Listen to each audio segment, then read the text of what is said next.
But Soumya Liton একটু struggle করছে, শান্ত ব্যাটে আমরা রান পাচ্ছি না। বাট এরা প্রুভেন প্লেয়ার, এদের আসলে নতুন করে প্রমাণ করে। আসলে প্রথম ম্যাচ অনেক সময় হয় না যে বোঝার আগে একটা অঘটন ঘটে যায়, সেরকমটাই ঘটেছে আমার বিশ্বাস। প্রথম ম্যাচটা হেরেছে, এটা তো আসলে আমরা কোনোভাবেই করি না যে এই ম্যাচের সঙ্গে দল হারবে। কন্ডিশনটা ডিফারেন্ট ছিল, যেটা চ্যালেঞ্জ ছিল। আমরা দেখেছি যে আসলে প্রচুর বাতাস ছিল, খোলা মাঠ ছিল। তারপরে দল যখন সেখানে গিয়েছে, যাওয়ার পরে প্রিপারেশন নেওয়ার যে বিষয়টা, সেই দুই দিনও কিন্তু মাঠে নামতে পারেনি সেভাবে করে। তো প্রিপারেশনের একটা গ্যাপ তো ছিল এখানে যাওয়ার পরে, কন্ডিশনের সঙ্গে অ্যাডজাস্ট করার ব্যাপারটা।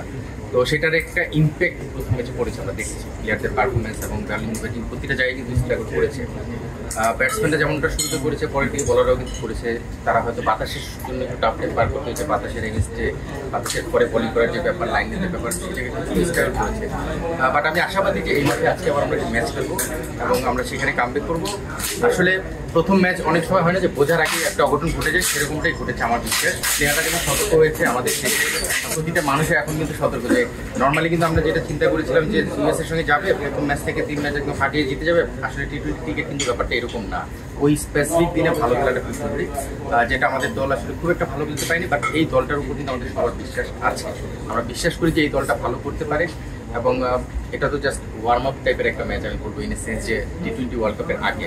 তো সেই অ্যাঙ্গেল থেকে ধাক্কাটা শুরুতে লেগে যাওয়া অনেক সময় ভালো, মানে পুরো মেইন ইভেন্টে যাওয়ার আগে যদি ধাক্কা কিছু খেয়ে সতর্ক হয়ে যাওয়া যায়, সেই জায়গা থেকে আমার মনে হয় সেটা খেয়ে গিয়েছি আমরা। আমি শিওর যে আমরা সেটা করে দাঁড়াবো এবং ভালো কিছু। ব্যাটসম্যানরা রান করেনি এটা আমি পুরোপুরি একমত হবো না। ব্যাটসম্যানরা রান করেছে।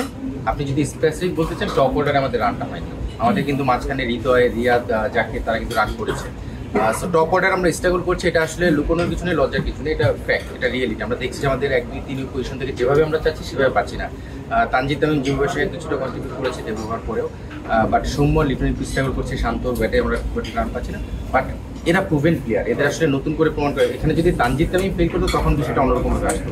বাট যারা আমাদের প্রুভেন প্লেয়ার, সৌম্য, লিটন, শান্ত, এরা কিন্তু এমন না যে নতুন ক্রিকেট খেলছে, তারা অনেকদিন খেলে নিজেদেরকে প্রমাণ করেছে এবং এই স্টেজে আসার পরে তাদের আর প্রমাণ না, তাদের ফর্মে ফেরার সময়ের ব্যাপার। তো সেই ফর্মে ফেরার অপেক্ষা আমরা আছি এবং সেই ফর্মটা যদি ওয়ার্ল্ড কাপের আগে ফিরে আসতে পারে, সেটা আমাদের প্রাপ্তি হবে। এবং আমরা শুধু আমি না, আমরা সিলেক্টর না, আমরা পুরো দেশ কিন্তু আশা করছি যে তারা ফর্মে ফিরে আসুক, মন থেকে সবাই চাচ্ছে। তো তাদের ফর্মে ফেরাটা সময়ের ব্যাপার এবং আমার বিশ্বাস যে মেইন ইভেন্টে ঢোকার আগে সেই ফর্মটা ফিরে পাবে।